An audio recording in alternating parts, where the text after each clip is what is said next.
com a nomeação do novo reitor da maior e mais antiga universidade em Moçambique, a Universidade Eduardo Mondlane. O Presidente da República nomeou hoje Manuel Guilherme para o cargo de reitor daquela instituição de ensino, uma das maiores, e uma universidade em que refletir sobre os seus desafios é refletir também sobre os desafios do ensino superior. Manuel Guilherme é um dos reitores mais jovens de que há memória na história da Universidade Eduardo Mondlane, é doutorado pela mesma universidade, é quadro da instituição, é sobre os desafios que se colocam a ele que vamos refletir logo em seguida. Juntam-se a nós João Mosca, docente com bastante anos de carreira na área da docência, mas também já escreveu vários artigos sobre os desafios do ensino superior em Moçambique. E vamos também contar com a análise do académico Arsénio Cuco, que juntam-se a nós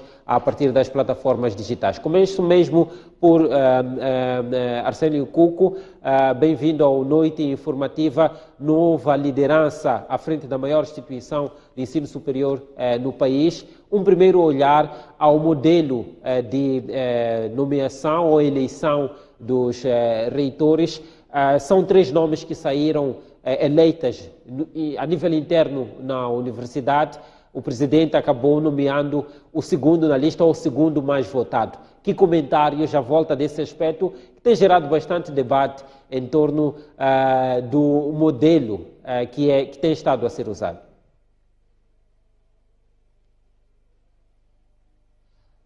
Não conseguimos ouvi-lo, Arsénio Cuco. Penso que o seu microfone não está ligado. Boa noite. Não sei se agora consegue me ouvir. Conseguimos ouvi-lo, sim. Boa noite, Tio. Quero cumprimentar aos telespectadores da STV e do Noite Informativa em particular. Bom, eu penso que o presidente seguiu o que as normas lhe conferem. E certamente e outra coisa importante é que se trata de um jovem, é uma coisa inédita no que diz respeito às universidades públicas em Moçambique.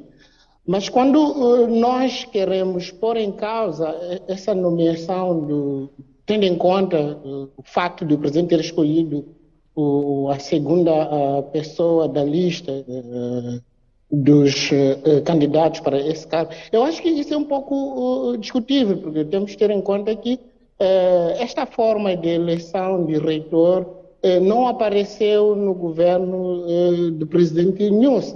Tem sido uma prática reiterada com uma certa convicção de obrigatoriedade ao longo dos governos que passaram em Moçambique. Mas outra coisa que eu acho que é importante que tenhamos em conta é que há um questionamento sobre isto. Mas, entretanto, não me lembro de nenhum momento em que os juristas moçambicanos tenham tentado problematizar isto ao ponto, por exemplo, de forçar os legisladores a terem que rever essa forma de indicação dos reitores de Moçambique. Eu penso que, por um lado, a crítica até pode ser válida, mas, entretanto, eu penso que, por outro lado, precisamos de discutir de forma que se possa forçar o legislador a rever essa questão. Eu acho que este é o grande problema que nós temos no direito, o facto de não estarmos a problematizar o direito em Moçambique e nos conduz a este tipo de situações que estamos a ter neste momento. Curiosamente, eu escrevi um texto há alguns anos atrás em que eu clamava a necessidade de problematização do direito. Porque, curiosamente, de todos os campos de conhecimento em Moçambique, o campo que parece-me que menos evoluiu ao longo desse tempo é o campo de direito. E eu penso que há uma necessidade de discutirmos e de problematizar o direito, de forma que questões como estas obriguem que o legislador em Moçambique repense sobre estas formas de eleição dos leitores. Eu acho que esse é o primeiro ponto que posso trazer neste momento sobre esta questão. Muito bem. Passo a palavra a seguir a João Mosca. docente universitário e também já escreveu bastantes artigos sobre os desafios do ensino superior em Moçambique. João Mosca, boa noite, bem-vindo ao Noite Informativa. A sua leitura, então, à nova liderança na universidade. Antes dos desafios, estamos a abordar o modelo de nomeação do reitor da Universidade, Eduardo Mondlane. O ponto concreto, neste caso de Manuel Guilherme, é que ele foi o segundo mais votado ao nível da universidade. O presidente o escolheu como reitor. Entretanto, também há quem diga que são 3 nomes que são enviados, significa que todos os 3 nomes têm igual potencialidade e direito de serem escolhidos. A sua leitura, João Mosca. Boa noite, muito obrigado pelo convite. Boa noite, colega Cuco e telespectadores da STV. Bem, antes disso, eu ia dizer que o princípio da indicação de 3 nomes para posterior nomeação do Presidente da República está errado de base, não é? Isso fere gravemente, absolutamente contraditório, com o princípio da autonomia universitária, em que são os pares da universidade, portanto os docentes da universidade, que escolhem entre si quem é o reitor. Em nenhuma parte eu vi ou conheço que é o Presidente da República a nomear o reitor das universidades públicas. Por outro lado, havendo a discricionariedade do Presidente da República a poder nomear, o que penso que é absolutamente errado, ele nomeia o segundo da lista. Significa que ele não considerou a votação maioritária dentro do Conselho Universitário da OIM, quais foram as preferências dos pares da Universidade Eduardo Mondlane. Isso também é um cenário discricionário que, embora ele, Presidente da República, tenha esse direito, mas não é com certeza uma prática saudável.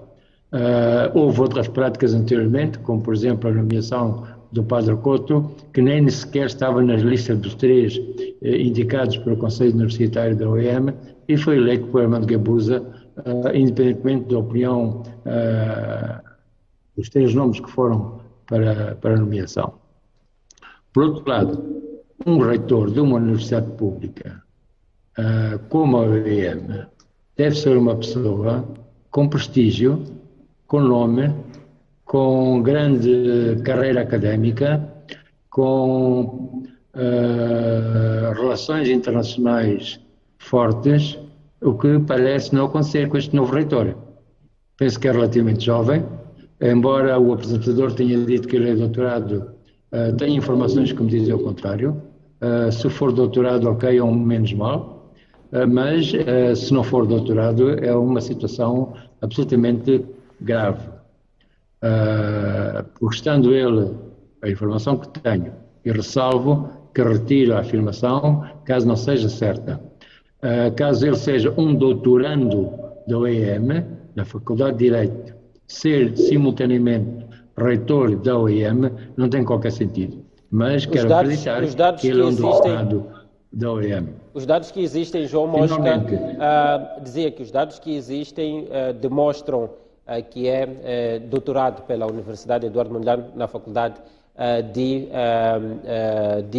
Direito da mesma universidade. Peço que conclua então o seu fio de pensamento sobre o modelo. Sim, concluo para voltar à questão do prestígio e do reitor. Já há bastantes professores catedráticos na OIM e dentro da OIM, dentro de qualquer universidade de prestígio, essa prerrogativa de serem os mais prestigiados, os mais antigos, com nome feito, com muita carreira académica de renome, esses têm que ser catedráticos. E não sendo catedrático, há aqui com certeza uma falha grave, o que me leva a acreditar que há muitos outros fatores não académicos que influenciaram a nomeação, nomeadamente critérios de natureza política ou de outro tipo. E se isso acontece, que parece existir, na medida em que a nomeação não é feita com base em critérios de carreira profissional, então estamos mais numa situação de gravidade. Pronto, muito obrigado por agora. Muito bem. Passo a palavra de volta a Arsénio Cuco para olharmos agora para os desafios, que são muitos. Há muitas figuras que refletem sobre os desafios do ensino superior. Há três desafios que normalmente são colocados. O desafio da qualidade, tendo em conta que, ao longo da história, as universidades aumentaram em número e as pessoas que são formadas e graduadas pelas universidades também aumentaram em número. Entretanto, a exigência da qualidade está sempre lá, somente num mercado cada vez mais competitivo e exigente, em que os licenciados de Moçambique competem com licenciados de outros pontos do mundo. O desafio da investigação, da resposta aos problemas concretos da sociedade moçambicana. Arsénio Cuco, convido-lhe a olhar então para os desafios deste novo reitor, que vai dirigir a maior e mais antiga universidade, que é um espelho daquilo que é a qualidade e a intervenção da universidade no país. Bom, deixa eu dissipar alguns equívocos. O artigo 159 da Constituição da República de Moçambique, no seu número 2, diz que compete ao Presidente da República nomear ou demitir os reitores e vice-reitores da universidade. Eu não vejo aí nenhuma questão de interferência na autonomia universitária, considerando que é a lei-mãe que confere essa prerrogativa ao chefe do Estado de nomear. De tal forma que, sabe, se olharmos para a Constituição em si, é possível perceber que o Presidente da República pode ir buscar uma figura fora daquelas que foram eleitas para indicar como o reitor. Como disse, cabe aos teóricos de direito em Moçambique problematizarem essas questões e tentarem forçar que o legislador possa repensar sobre essas questões. Um outro ponto que eu acho que é importante apontar aqui tem a ver com o que está a dizer é que é uma questão de lei, por outras palavras. É uma questão da Constituição da República de Moçambique, é a lei-mãe de Moçambique, entende? Então, outro ponto que eu acho que é importante que eu foco tem a ver com a questão de prestígio, é uma questão subjetiva, sabe? Que eu acho que não é relevante para a gente chamar aqui para discutir a nomeação deste novo reitor. Eu penso que há muitos jovens, eu devo pensar que ele também seja parte dos jovens, que tem muito potencial no que diz respeito à questão de relações internacionais, como o professor Mosca está a mostrar aqui. Afinal, o que é isto de ter prestígio internacional, de relações internacionais, como ele coloca? Isso tem a ver com as influências que um determinado acadêmico possa ter fora de Moçambique e poder atrair para a universidade mais-valia para o crescimento desta universidade, que são os grandes desafios que o país tem da internacionalização da universidade. E isto tendo em conta também a qualidade que se produz nas nossas universidades. O grande desafio que eu acho que o reitor deve ter, e não é só o reitor da UEM que está em causa, é justamente a capacidade de atração de recursos que permitam que as universidades possam desenvolver as suas pesquisas. E porque nós sabemos que tem havido pouco apoio orçamental por parte do governo para que as universidades possam levar a cabo trabalhos de pesquisa. Então, eu penso que este é o grande desafio que o novo reitor tem, de poder captar cada vez mais recursos e colocar a Universidade Eduardo Mondlane nos melhores rankings do mundo, tendo em conta que nos últimos anos temos percebido que a OIM vem despencando de ano em ano. Acho que este é o grande desafio. Muito bem. Passo de volta a palavra a João Mosca. João Mosca, começo por dar-lhe espaço, então, para comentar um pouco à volta desta questão de lei sobre a nomeação do reitor da Universidade Eduardo Mondlane. O Arsénio Cuco buscava aqui o exemplo da Constituição para clarificar que pode haver espaço para debate disto, para revisão, mas por enquanto é uma questão de lei. Gostava de ter o seu comentário em torno disso. E depois vamos entrar para a questão concreta dos desafios. Ele colocava a internacionalização e a busca de mais recursos para a investigação ao nível da universidade e a melhoria da sua posição no ranking como um dos pontos que devem servir de prioridade. Bem, a nossa Constituição e outras leis podem dizer aquilo que os membros constituintes ou que nos elegeram ou que fizeram a Constituição e depois a votaram, dizer o que entenderem. Agora, que não é prática no mundo que uma universidade pública, o seu reitor, seja nomeado fora da universidade, isso não é prático. Eu conheço muitas universidades que me permitem já agora. Portanto, não é prática e é considerada claramente, ao contrário do que disse o Arsénio Cuco, uma violação flagrante ao princípio da autonomia universitária. Portanto, a lei pode dizer o que entender. O Presidente da República, ao nomear o número 2 da lista, não fez nenhuma ilegalidade, tem todo o direito de o fazer, mas não é prática comum em nenhuma universidade que eu conheço, e são muitas, e não são do Manengues, como muitos departamentos que existem aqui em Maputo e em Moçambique. Portanto, isso não é prática. Portanto, e a lei não justifica aquilo que é correto. O próprio Arsénio Cuco muito bem disse que os legisladores podem rever essa situação e, neste caso, à luz daquilo que é praticado, devem mesmo rever, no sentido de que o Sr. Presidente não tenha essa prerrogativa. Muito bem. Vamos aos desafios. Sobre os desafios, eu tenho aqui uma série deles. Primeiro, a investigação. Poucos departamentos da OIM fazem investigação a sério e com recursos internos. Não há. Os poucos departamentos que fazem investigação fazem-no com recursos externos, como disse o Arsénio Cuco. Um orçamento do Estado que não aloca recursos a uma universidade pública maior, não sei se é a maior em termos de número de alunos, mas a mais antiga e eventualmente aquela que tem maior renome e mais conhecida fora do país, não ter recursos para a investigação é aquilo que chama-se não fazer aquilo que é essencial.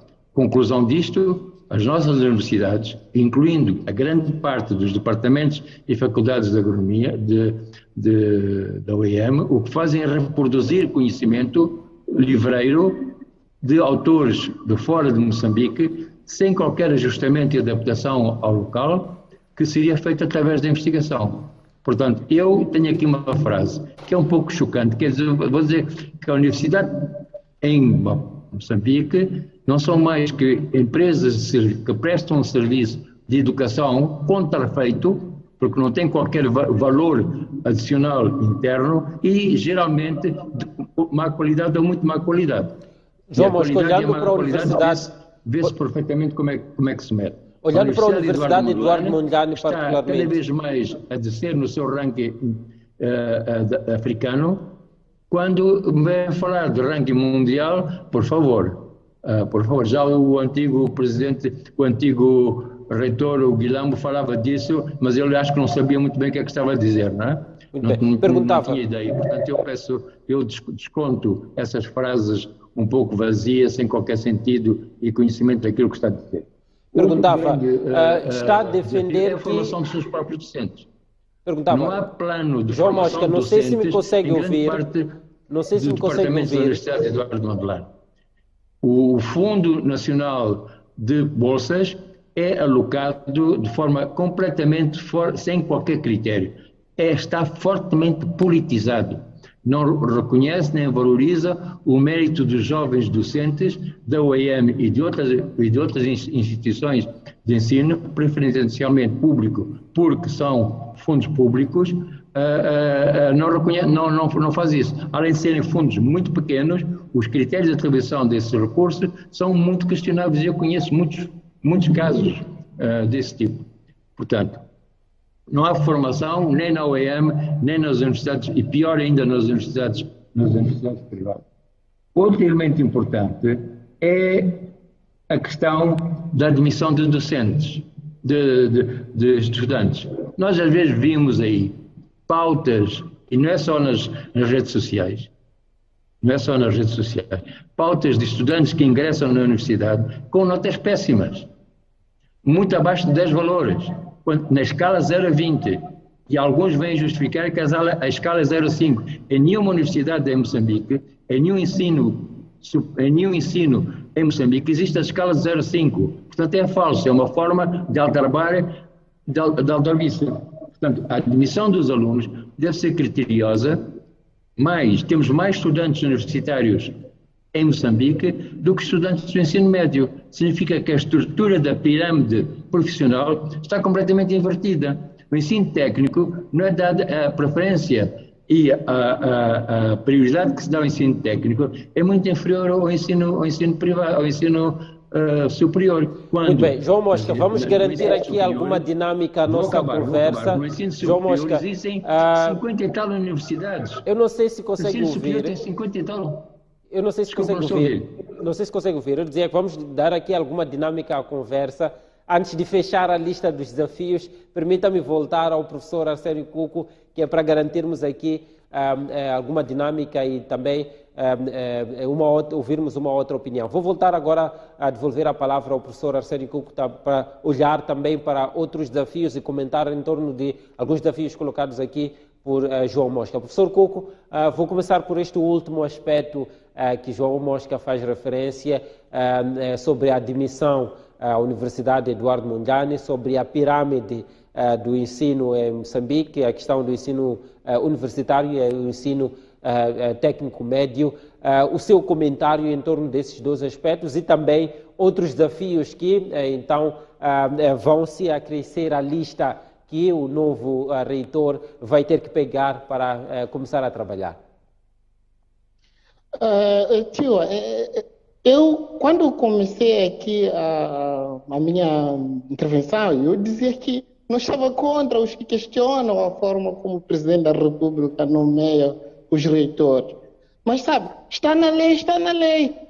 Não vamos querer que o chefe do Estado viole as normas. E o desafio é este, é grande discussão sobre como é que nós podemos mudar o cenário atual de eleição do eleitor. É um desafio que todos nós temos para a discussão. Sabe? E não é apenas o caso de Moçambique. Eu acho que para quem acompanha os debates pelo mundo, deve ter ouvido que no Brasil temos cenários iguais, em que o Bolsonaro vai nomeando pessoas que têm alguma afinidade política com ele. Então não dá aqui para dizer que este é apenas um problema de Moçambique. Aqui é preciso também sublinhar o fato de a própria Constituição conferir ao chefe de Estado esta possibilidade e não ser o primeiro, o presidente Nunes, a seguir o que a norma nos apresenta. Notas péssimas. É preciso entendermos que exame de admissão não é o único critério para o ingresso à universidade. É apenas um dos critérios para o efeito. Não é por acaso que, se formos a ver, muitas universidades no país, incluindo privadas, a dado momento convidam estudantes, quando existem vagas em determinado discurso, para que façam requerimento e ocupem essas vagas vazias. Então não dá para olharmos para a questão da admissão, no entanto, No entanto, como coloca o professor Mosca como o único critério para o efeito. Outro Arsénio elemento Cuco, fundamental Arsénio que o professor Cuco, Mosca conhece Arsénio muito Cuco, bem se consegue tem a ver ouvir, com o fato de, Arsénio Cuco, ao longo da Arsénio Cuco, década a minha 90 e realização, princípios dos anos 2000, Arsénio Cuco, a se consegue entrada nas ouvir, universidades... Sim, deixa-me só... permita-me só dizer isso aqui. É uma coisa interessante que eu queria... mas tem a ver com queria o que chamar-lhe a o Dr. atenção Mosca... em relação, a minha realização indica que temos 2 minutos ou 1 minuto e meio para fechar, infelizmente o tempo já não nos ajuda, às segundas-feiras fechamos mais cedo. Queria pedir a síntese da Falo sua rápido ideia isso. para depois permitirmos também a João Mosca fechar então o seu fio de pensamento. Exatamente. O que eu quero dizer é o seguinte: por que há um número maior de estudantes que lutam pela admissão na universidade? Porque ficamos muito tempo com uma única universidade, 2 universidades no país, que foi a OEM e o UP, nos anos 90 e princípios dos anos 2000. É preciso perceber que há um número enorme de pessoas que quiseram entrar na universidade e não tiveram possibilidade. E só agora é que com a descentralização das universidades, tiveram a oportunidade de concorrer para essas universidades. Por essa razão, essa pirâmide que precisa de um dado concreto, porque, sinceramente falando, ainda não tem nenhum dado que mostre que haja estudantes, um maior número de estudantes universitários do que do ensino médio. Muito obrigado. Muito bem, obrigado, Arsénio Cuco. Volto a João Mosca mesmo para fechar. Professor Mosca, mais uma vez, boa noite. Temos menos de 1 minuto para fechar o programa. Queria perceber, então, a essência do seu pensamento em torno destas questões, tanto as já abordadas como em torno de desafio. Temos menos de 1 minuto mesmo para fechar. Bem, eu só iria dizer que a qualidade dos nossos estudantes vem quando eles vão estudar fora. Alunos aqui com 16 e 17 valores de média de licenciatura vão para fora e no primeiro ano que estão fora, regra geral, têm fortíssimas dificuldades. Depois, os mais sérios, os mais trabalhadores conseguem carreirar e depois acabam por terminar com notas aceitáveis. Isso eu conheço muitos casos. Portanto, outro assunto é que se a nota não é critério único, então ele tem 3 valores, como aconteceu numa certa universidade aí, pública, e todas as pessoas tiveram menos de 5 valores em 20 e todas entraram. Qual é o outro critério que existe, além da competência, do conhecimento para entrar numa universidade? Qual é o outro critério? Nós estamos a ver jovens de 18, 19 anos, quando tu fazes a matrícula em universidades de renome, não te vão perguntar muitas coisas, vão te perguntar pelas notas. Ponto final. Muito bem. Muito obrigado, João Mosca. Final. Penso que ficou mesmo essencial. Temos que fechar. Vamos reagendar este debate muito profundo para próximas ocasiões.